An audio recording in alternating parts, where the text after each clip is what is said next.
Hey guys, welcome back to my channel and a warm welcome if you're new, honey. Today I have some really unfortunate news. It looks like Queen Elizabeth II, who was the longest serving monarch in British history, has officially passed away.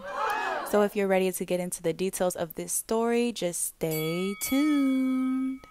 The royal family announced this morning that the Queen died peacefully at Balmoral this afternoon, just hours after the palace had announced that she was under medical supervision at Balmoral Castle, her estate in Scotland. They also made it clear that King Charles is now in power, writing, and I quote, "The King and the Queen Consort will remain at Balmoral this evening and will return to London tomorrow." A little bit before it was officially announced that the Queen passed, I could kind of tell that it was a serious situation because all her kids got called to her side like early this morning because of a medical situation.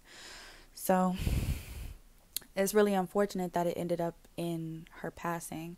But as it turns out, Prince Harry and Meghan Markle were already in the UK for some events this week, and Harry ended up going to Balmoral to visit, the Queen.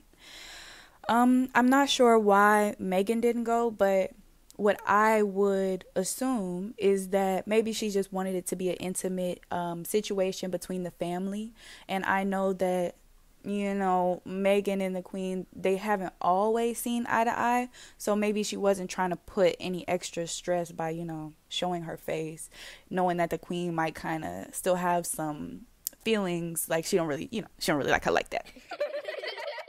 As it turns out, her overall condition had been in question for quite a while, with her royal duties being scaled back over the past year and trips that she might normally make without a second thought, especially within the UK, being nixed on doctor's orders at the last minute without any real explanation as to why. The throne was passed down to Elizabeth at a really young age. She was only 25, and it was back in 1952, after the sudden passing of her father, King George, who died from respiratory complications, leaving his daughter to take on the mantle and all of its responsibilities. At the time Queen Elizabeth took the throne, Europe was still recovering from World War II, so I'm sure there was a lot of conflicts, there was a lot of problems, a lot of rebuilding and restructuring, but she handled it really well. She also oversaw the decolonization of Africa and the Caribbean during her reign, as well as other territories in South Asia like Sri Lanka, Pakistan, and more that gained independence and became republics. Even after her longtime husband Philip passed away in 2021, Elizabeth held her head high and continued to meet with heads of state, be it at G7 summits or right there at Windsor Castle. Through and through, the Queen has risen to serve out her role. Queen Elizabeth is survived by her 4 children, 8 grandchildren, and even more great-grandchildren, not to mention the many extended royal family members that run in the family. She was 96 when she passed. So first, I do want to say prayers up to not only the friends, not only the family, but all of England, all of UK. I'm sure this is really devastating for you guys. By the looks of it, she made an amazing and an influential impact on you guys. She even did some stuff in Africa. So it's not only England that's going to feel the pain of her loss. I'm sure it's other places as well.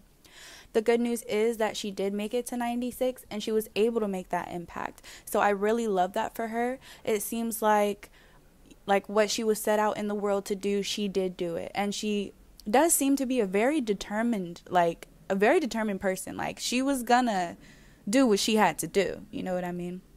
So yeah, guys, if you have any other information on this story, feel free to leave it down below. And also, if you made it this far, make sure you like, subscribe, and hit that bell. That way you're notified every time I post. And in the meantime, please be careful. Please hug your loved ones, because we can go at any time, y'all, for real. And luckily she made it a long time, but you never really know how long you actually have. So definitely hug your family, call your family, check on them. Okay, love you, bye.